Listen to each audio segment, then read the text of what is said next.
I had no idea it was this extensive. Yeah, well, I got a little carried away. It's my nature. I'm a bit of an obsessive. So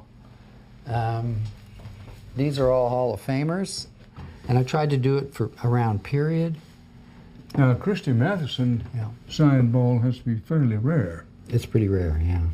Yeah, I was lucky to get that one. I learned the hard way that, because I bought one many, many years ago for more money than I would admit, and it turned out to be a fake. And of course, it just, when a collector buys something fake, they become obsessed with getting the real thing. So I didn't stop until I found it. These are all Yankees, 27 Yankees ball, and Babe Ruth, Mickey Mantle. I'm a big fan of Mickey Mantle's when he signed baseballs, and he was a little in his cups, as they say. Yeah. He would write nasty things. Well, what do you think? Best switch hitter of all time? Yeah, I mean, just incredible player. This is something a bit different. These are presidential signed baseballs. Mm-hmm. Now, why is a Canadian collecting American presidents? I don't know. It's just a part of the study of Americana, I guess. So these are some I'm particularly proud of, because these are first pitch balls from the 1961 season, both signed by John Kennedy and Lyndon Johnson. You know, Geddy, not only have you spent a lot of time on this, but not to put too fine a point on it, you've also spent a lot of money with this. Some of these things in the collection are dear. They're dear, yeah. But I started a long time ago. They're certainly more dear now than they were when I started. And, so they turned out to be good investments. Well, maybe. Let's hope. You know, for my kids, they're going to be hard to part with, but I guess the kids should do well when I'm gone. Now, you mentioned that you tried to practice some. Yeah. Can you throw a pretty good change-up?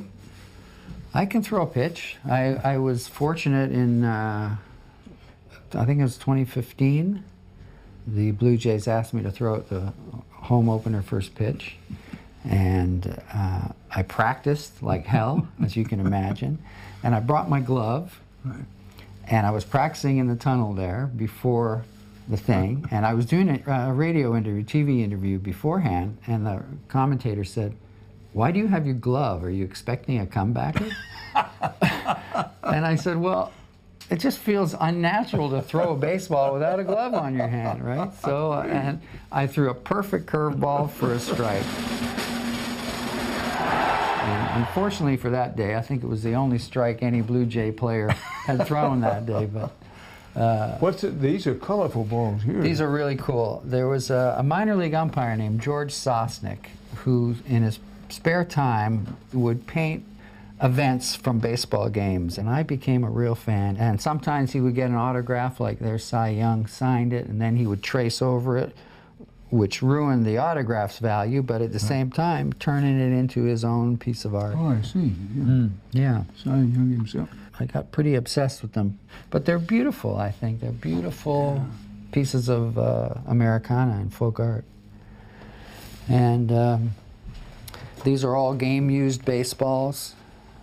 That's from the 1993 All-Star, where I sang the national anthem that day, and so I have some souvenirs from that, and these are all baseballs from All-Star games. I hope there's a recording of that. I'd love to hear you sing the national anthem. You have such a distinctive voice. Well, I think it was the slowest version of the Canadian national anthem ever performed. Oh, Canada, our home and native land. My friends would tell me it felt like that went on forever, Ged. You know, it's like there was this echo in the stadium, right? And so I had to slow it down, otherwise I would have been singing out of tune. Well, beautiful as it is, it's not exactly the shortest national anthem. No, it's not. With glowing hearts, we see thee rise, the true north strong.